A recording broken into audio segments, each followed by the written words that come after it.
This episode is brought to you by Indeed. When your computer breaks, you don't wait for it to magically start working again. You fix the problem. So why wait to hire the people your company desperately needs? Use Indeed's sponsored jobs to hire top talent fast. And even better, you only pay for results. There's no need to wait. Speed up your hiring with a $75 sponsored job credit at Indeed.com/podcast. Terms and conditions apply.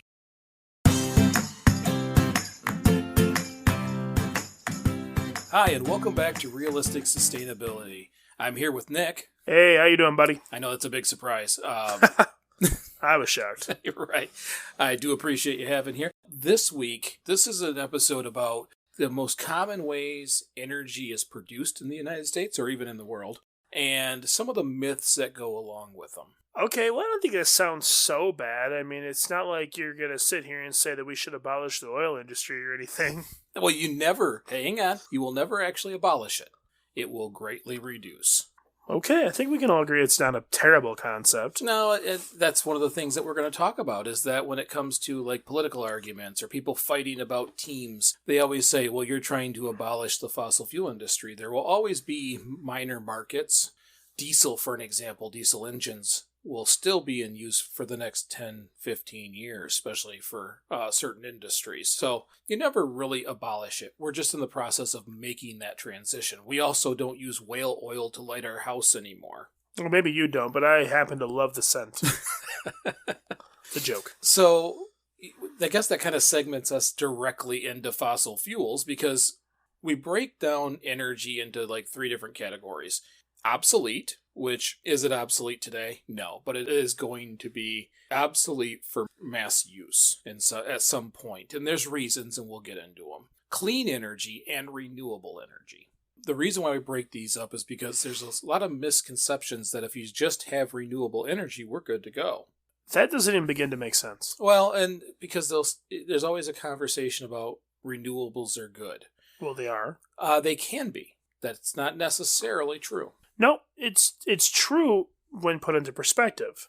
If you're going to flatline it across the board and say they're good, well, they are good. But just because a renewable source of energy may do the job for certain like factories and stuff, doesn't mean they're going to prove equally useful across all industries. Well, and that's true. And let's get into some of these. Well, first we're going to start with fossil fuels and get them out of the way.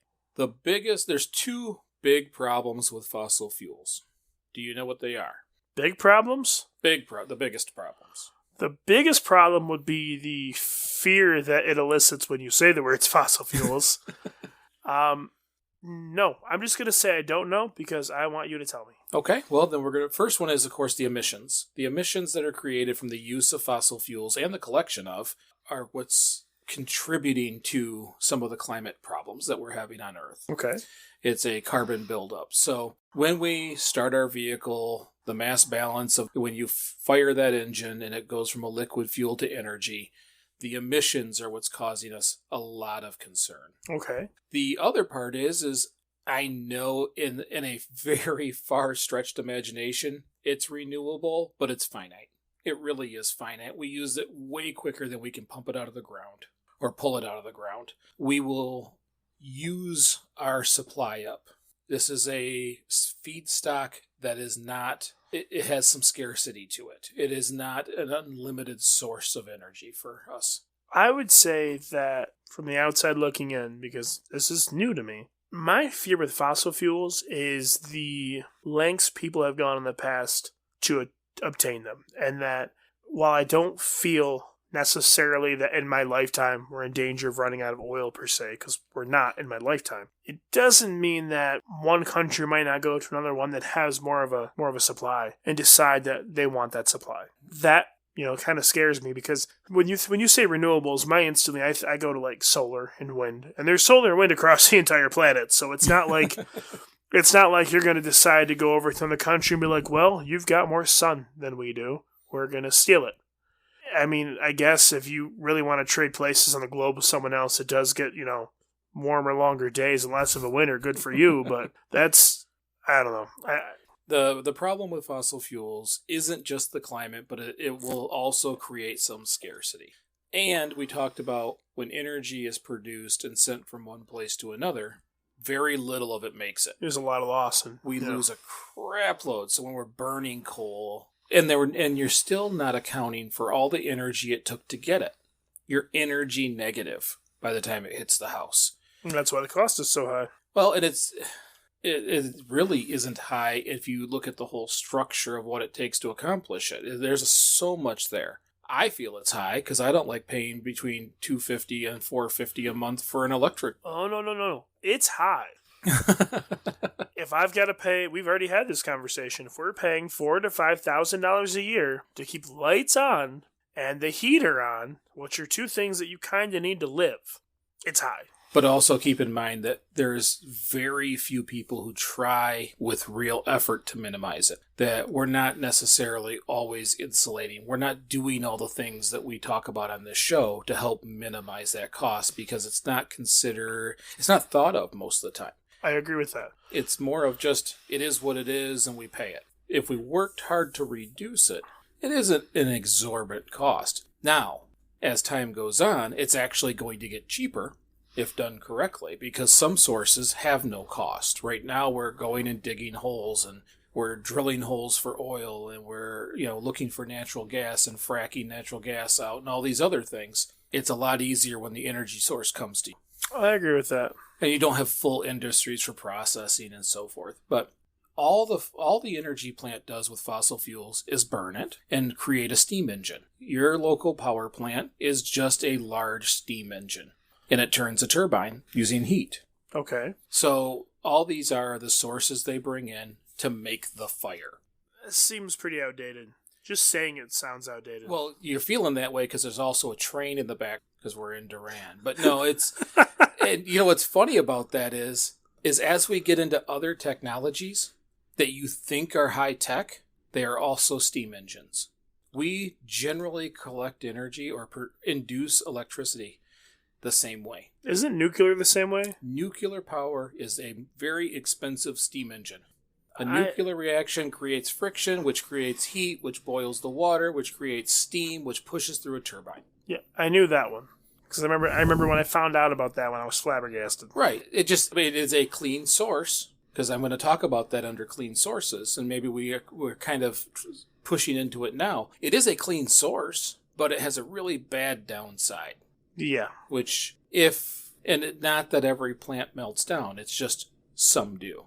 And when they do, it is catastrophic. So you're going to hear people say that nuclear is a clean, fresh source of electricity. That is still true, which is way more true than when someone uses the term clean coal. Clean coal is a fictional concept. That's an attempt to do recapture. But there's never really been a clean coal because you still have to go get it. You still have to process. There's a whole lot more. They pick one little section and go, see, all better. But all the processes to get there are just as bad. Picking and choosing your desired information that you want conveyed is very similar to the greenwashing thing we talked about. Mm-hmm. There's a lot of aspects of the marketing for energy that aren't necessarily forthcoming and true. But I have a couple questions about nuclear, if you don't mind. Sure. So, with nuclear power plants, most of them were built quite some time ago, right? Like it's not necessarily a new technology. No, it's an old technology. And I assume the plants that have melted down probably haven't been updated and maintained well. Sometimes you have companies trying to make money. I believe in India was the latest example of a meltdown that was caused through an attempt to save money. But for an example, Chernobyl, sometimes people just make mistakes. And now we have a lot more automation. We have a lot more computer systems that help make sure we have checks and balances to reduce that, which is why we haven't had any major meltdowns.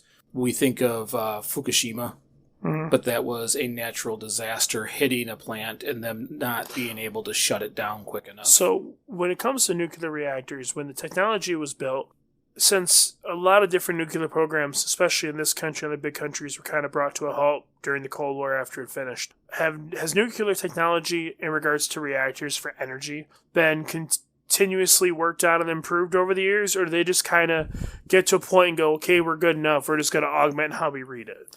No, it has gotten better year over year, even during what you would consider to be the quiet time. Okay. It never slowed down. Good. That's great. What countries did is said, we're building nuclear energy, not nuclear bombs. So they could continue to do their research. They could continue to work with nuclear technology. And it did make safer plants. Now, with that being said, I did not put that in the obsolete section because it's probably the technology that helps us get to where we need to be in the future. It is a clean source, and right now, emissions are a big deal. Mm-hmm. So, what you were talking about a few minutes ago about greenwashing, the natural gas movement is exactly that. Because coal and oil are reducing in its availability, because the stigma has grown, people do realize that's a bad form of energy or source or feedstock, they can say natural gas is a cleaner energy because when it burns, it gives off less emissions. But it still gives off emissions. It still gives off emissions, and you're going to hear me, I'm going to say this now and then we'll talk about it later. If you burn it, it's useless to me because there's so many things we can do that don't have to burn. But the problem with natural gas, yeah, you save about, I think it's around 30% of the emissions, but they had to roll out a whole network.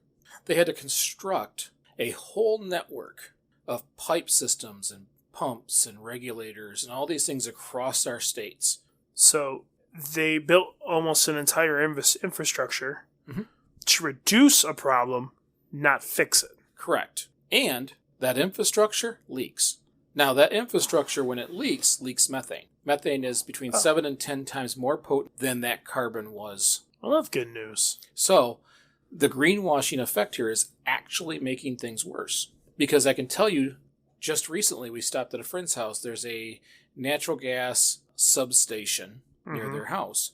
And Jameson asked me, hey, on the way here, did you smell all the natural gas? Because, of course, they put additives in them for safety. And no, I hadn't. But when I left there, I was consciously thinking about it. And you noticed it? I stopped at the stop sign. I am 3 properties away.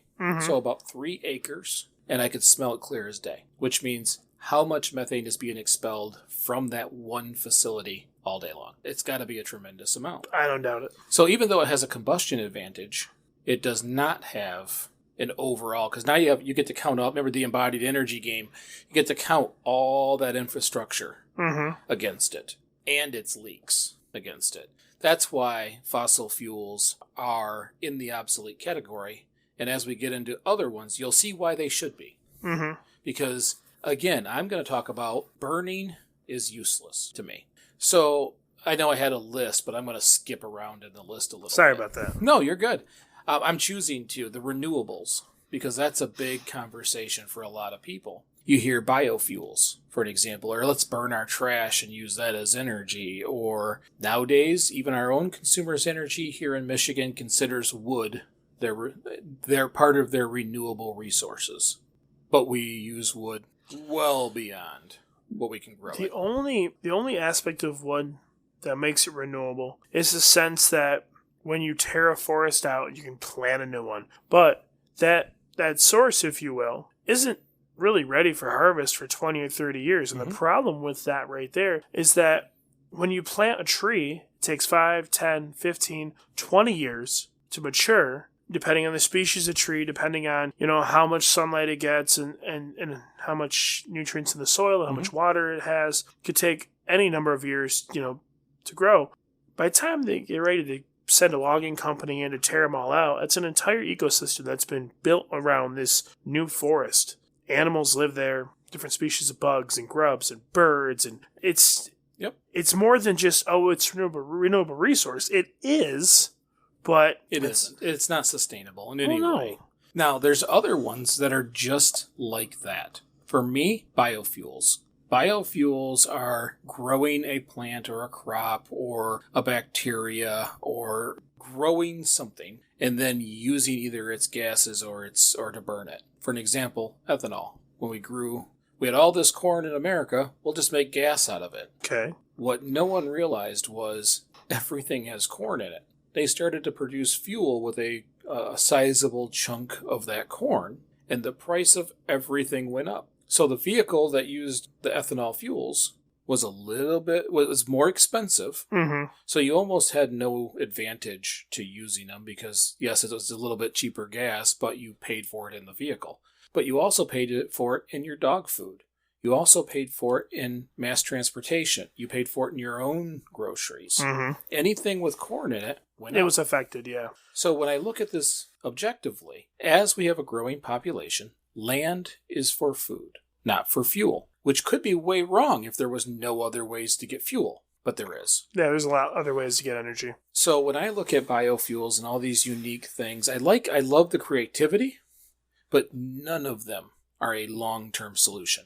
Because if you have to buy it, or you have to harvest it and buy it, you got to count all that energy. Mm-hmm. It cannot be energy negative.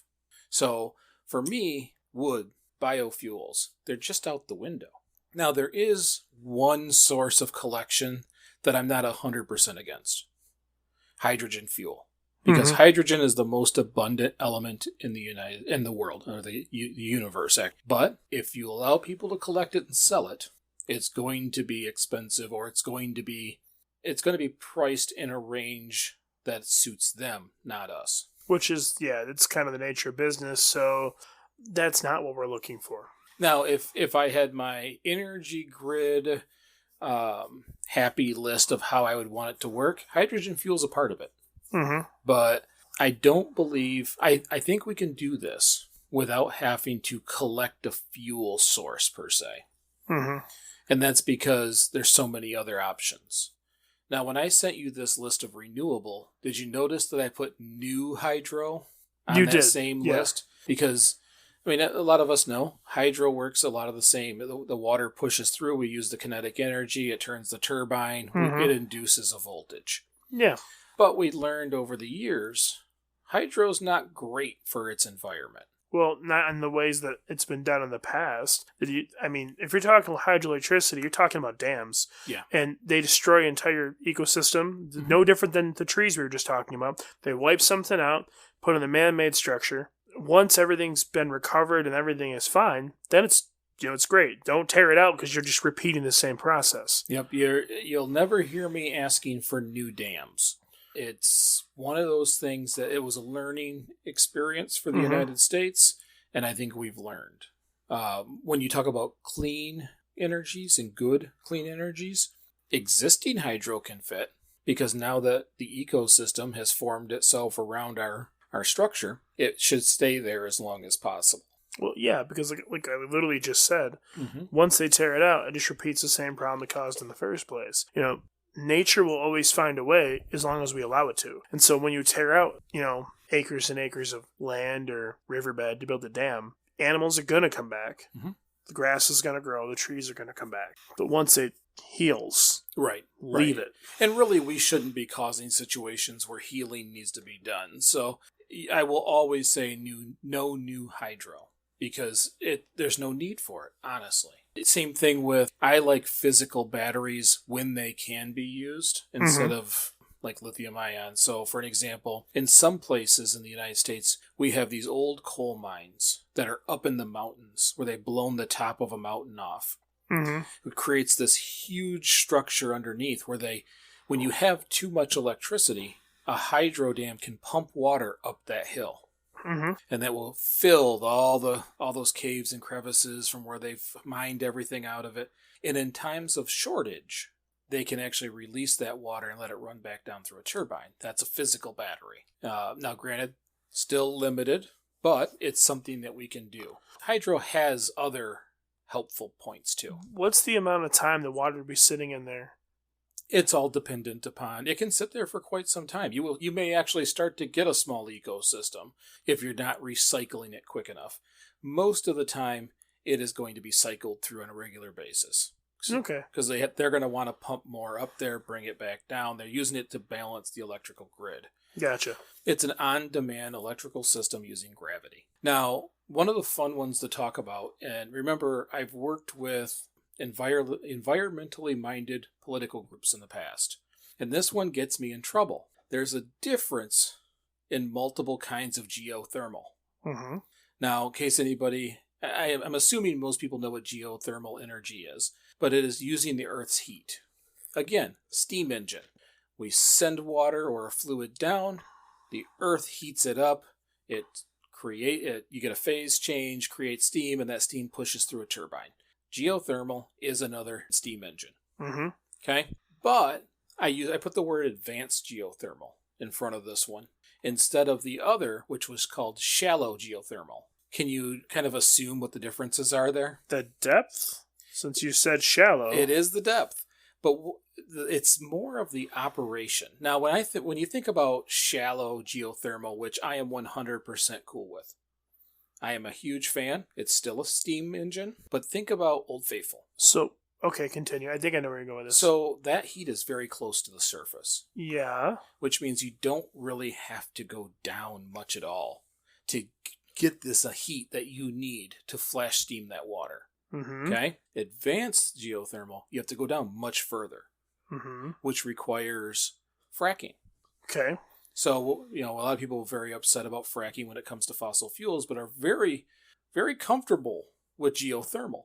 Can I ask an ignorant question, please? Oh, pretty please. Okay, so when you talk about shallow geothermal versus like the other geothermal, The advanced? I would assume that shallow geothermal is a lot more dangerous circumstantially. When you talk about Old Faithful, generally geysers, all the heat comes from pressure, right? I mean, it's essentially pressure, from the moving plates and stuff, which is relatively close to the surface in that regard. But that also means there's lava and there's magma, and usually those are present around volcanoes and stuff like that. So when I say dangerous, I'm not talking about human error. I'm talking about when the Earth decides to have a hiccup. If that's the case, we have a very large swath of land in the northwest that I think they've said this is the location of a super volcano that someday Yellowstone will erupt, and if that's the case, yeah, that's probably really, really dangerous. But I'm not referring to a super volcano per se. I was just asking in regards to small heat vents that, you're the one that told me that in Hawaii when you guys were on your honeymoon. There were spots where they literally told you, like, don't go here, or if you go here, they may never find your body, blah, blah, blah. Yeah, because you don't have to fall far to get enough heat. Mm-hmm. And these plants are good-sized plants. They build a facility that has large anchored systems. You're not going to lose it. It's not going to be sucked down or pulled down from pulling the material out from underneath. It's too large of a facility. Now, I can't say yes or no because I don't know the geology of most of the shallow. Okay. What I can tell you is it has proven to be a safe extraction thus far. Okay, then.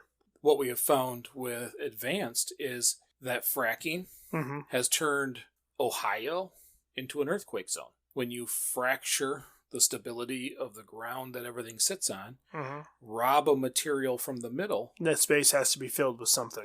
Everybody seemed to be baffled when it resettled. And is continuing to resettle. And now Arkansas, Oklahoma, and Ohio are now considered to be seismic locations. Well, the only thing that's changed is fracking. That kind of makes sense, though. I mean, to put it in layman terms, if you take a cup full of dirt and you drill a hole in the bottom of the cup and the dirt starts to kind of slowly come out, the top is going to come down, or it won't.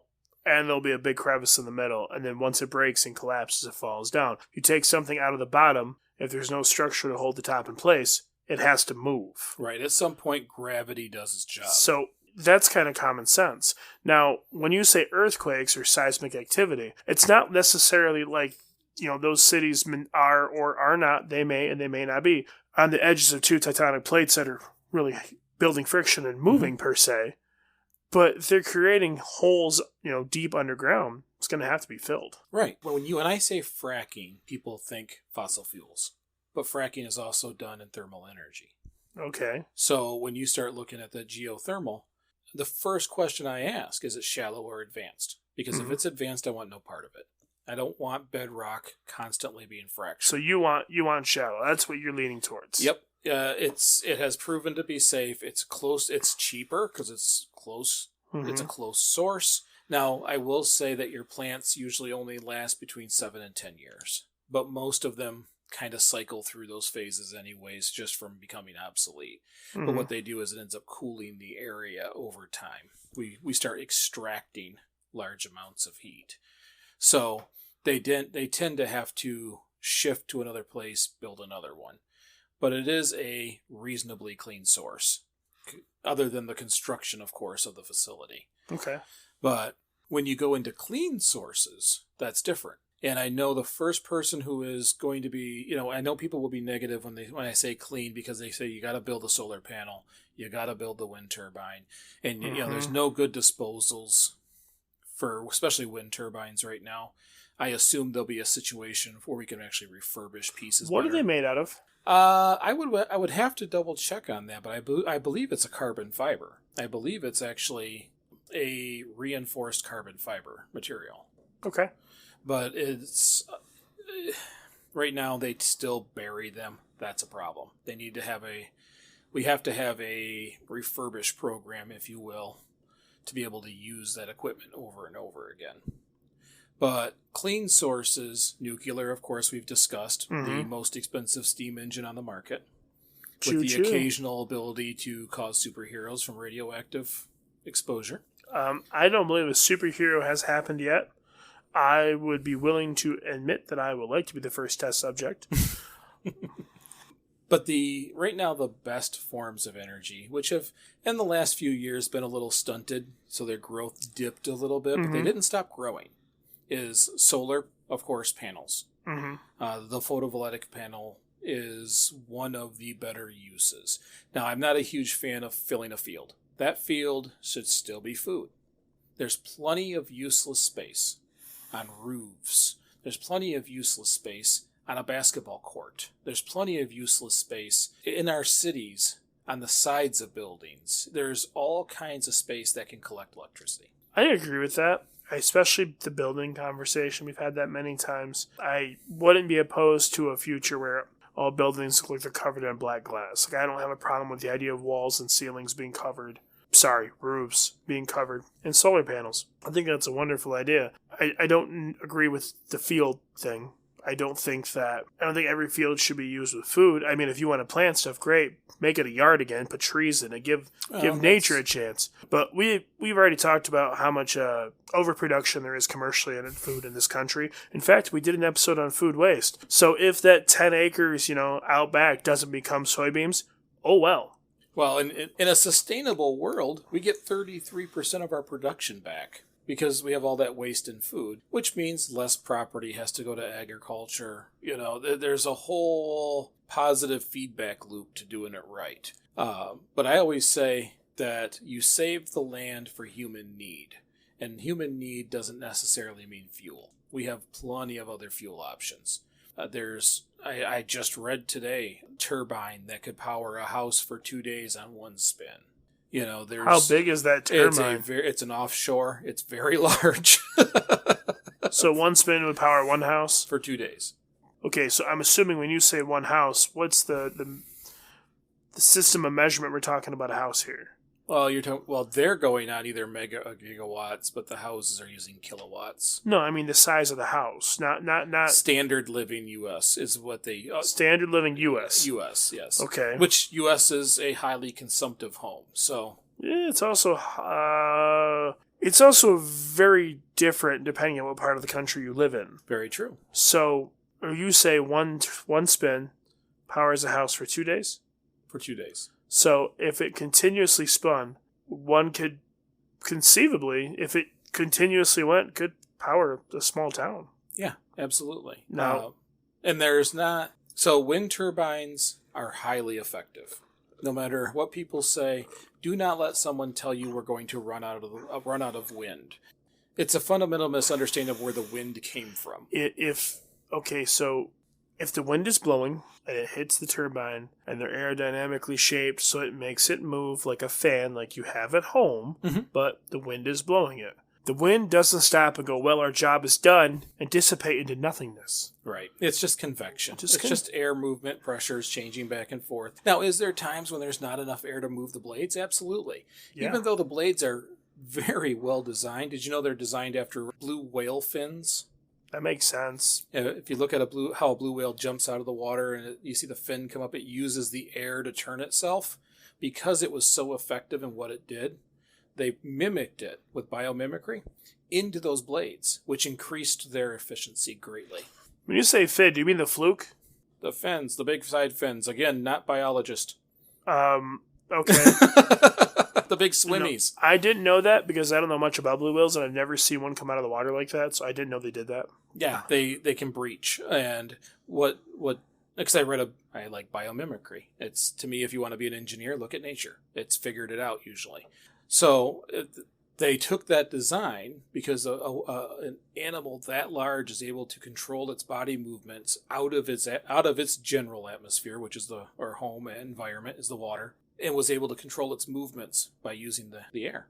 So they figured it must be efficient. They mocked it up, put it on a wind turbine, and grew its efficiency. Well, I mean, it would have to work. They're so large that... And, okay, when you say breach, you're using that loosely. There's no way that whale comes 100% out of the water. No, they do. They come out of the water. They don't clear the surface. Its tail isn't coming out.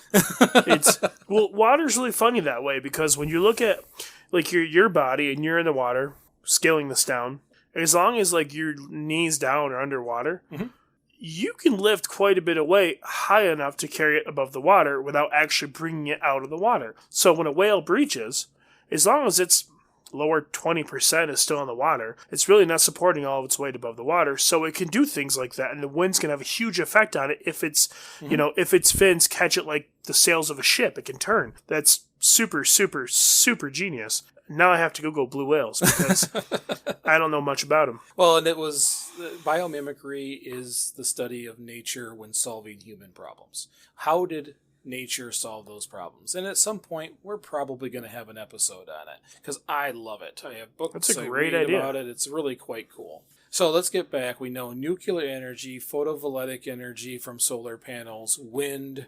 There's tidal. So they hook things under the oceans and create these floats that move back and forth with the tides, and then at the bottom put a gyro down there to induce electricity. That's just utilizing the standard kinetic movement of our oceans. So that probably doesn't produce nearly as much, but it's constant. And then another interesting one, which I've never been a huge fan of, but I'm getting a little warmer on it, is solar reflective heat. They built this big Ciron tower. Looks like the eye following some hobbits. And all the way around it are these mirrors. Okay. And it reflects and concentrates the sun's energy on that one spot on the top, which is filled with superheated salt. Okay. That salt becomes, highly induced with heat because salt is conductive, and they use it to boil water, which runs steam through a heat engine. So you're telling me that the kids that grew up frying ants with a magnifying glass decided to do it to water instead? Salt water, yes. Okay. Yep. It's but it does work. It does function, and it does do its job, and we get to use salt, which we have an overabundance of on this planet. And could you also use that as a way to, like, if it's boiling salt water, couldn't you, because the salt doesn't evaporate, right? It stays in the water. Well, it doesn't even, it's a closed system, so even the water doesn't escape. Never mind, there goes my next question. I was like, you could use that to purify water. They do have an extraction process like that is, to get salt water, to get fresh water out of the salt, or the salt out of the fresh water.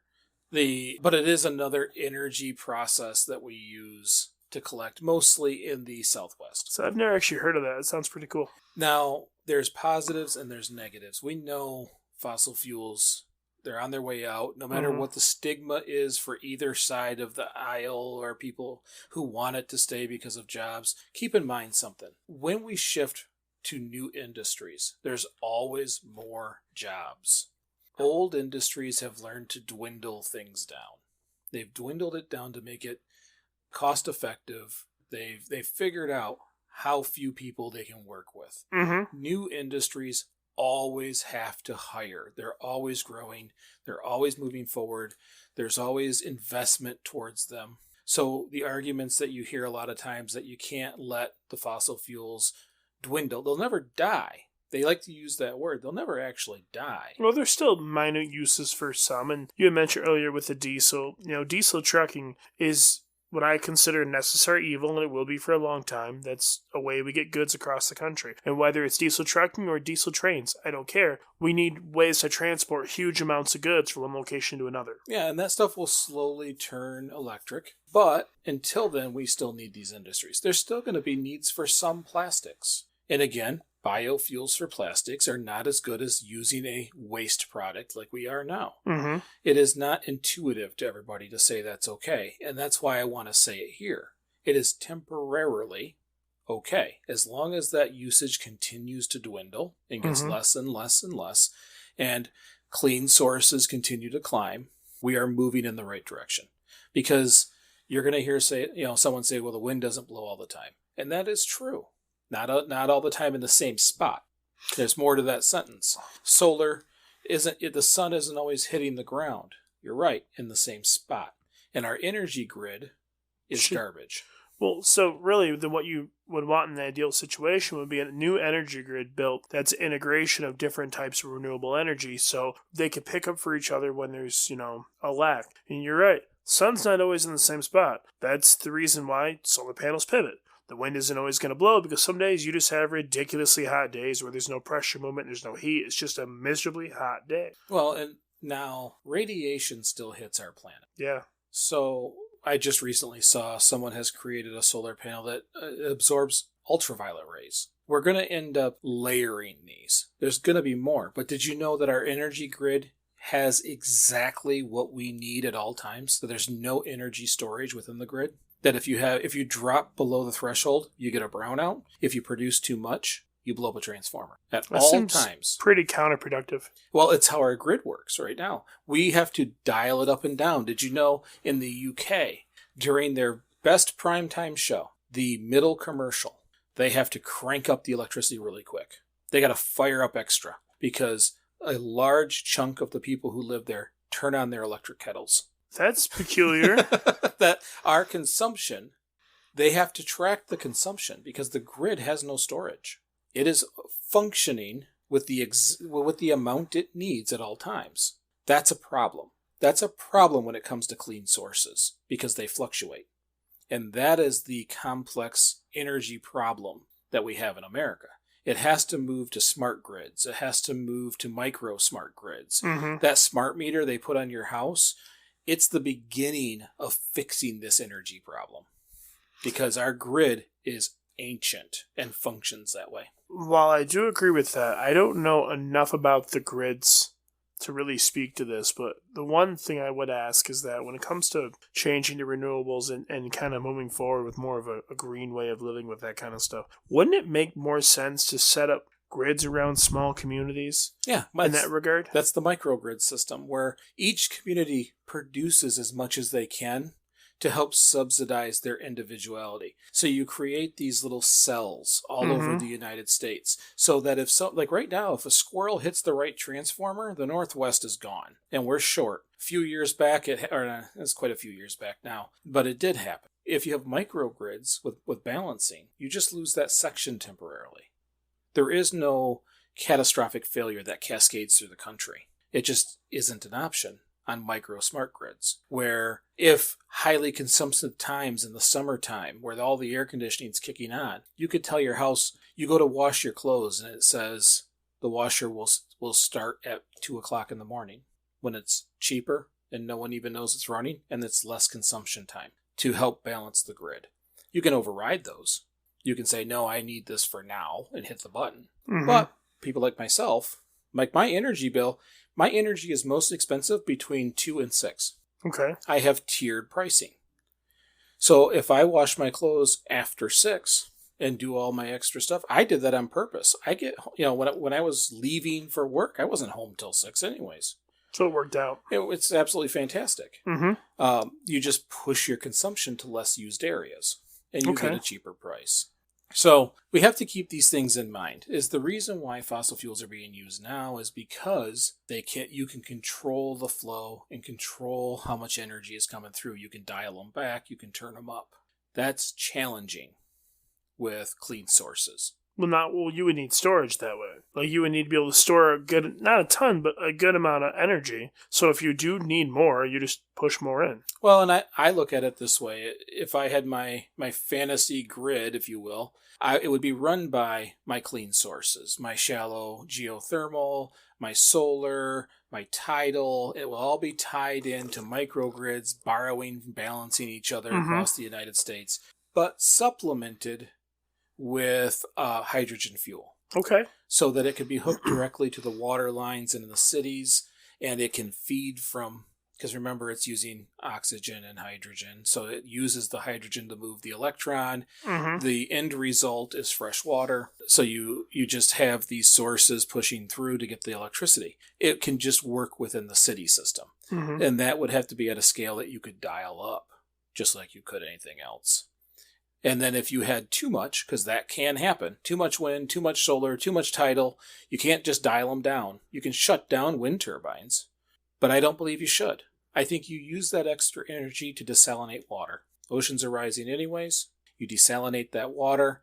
That's more fresh water back into the aquifer systems that have been depleted over the last 20, 30 years, and start replenishing our country's aquifers with all that extra energy. And it replenishes the water that the hydrogen fuel needs. That's actually not a bad idea. Because, really, I'd heard years ago that the Earth doesn't have a water problem, it's got a salt problem. Yep, that's exactly what it's got. So if you have an overabundance of electricity, now's a great time to desalinate some water. Now, because hydrogen fuel also takes a lot of electricity. Because you're splitting atoms in a sense, or not atoms. You're splitting. You're blowing stuff up. Well, that would be very bad. No, but you're separating that oxygen and that hydrogen, so you can use the hydrogen and release the oxygen. Plus, by the way, that releasing of the oxygen as a byproduct, which would probably be captured and used in hospitals and other ways, but if not, oxygen's a cooling gas. So when it gets released into the atmosphere, it's actually a plus gas. It helps the overall climate concerns. Before anybody says anything, no, I have not tried to do the math on this. I did try in college to build a balanced grid where I could control the amount of electricity flowing through it, and it almost drove me nuts. I am not capable of doing that math. But these are just concepts that I think can, when the time comes, when nuclear starts to dwindle off, hydrogen fuel might be able to fill that gap. Okay. So hopefully you found some of this stuff interesting, learning about how we've induced electricity over time and some of the different sources, understanding why some just can't be the end all be all of greatness right from the very beginning, or maybe some of the shortfalls of others. So that's it for this week. I hope you enjoyed the show. And if you have comments, let's hear them. Put them on the site. Go to the Facebook group. Let us know. We appreciate you listening. I'm Mike. And I'm Nick. And we'll see you next week.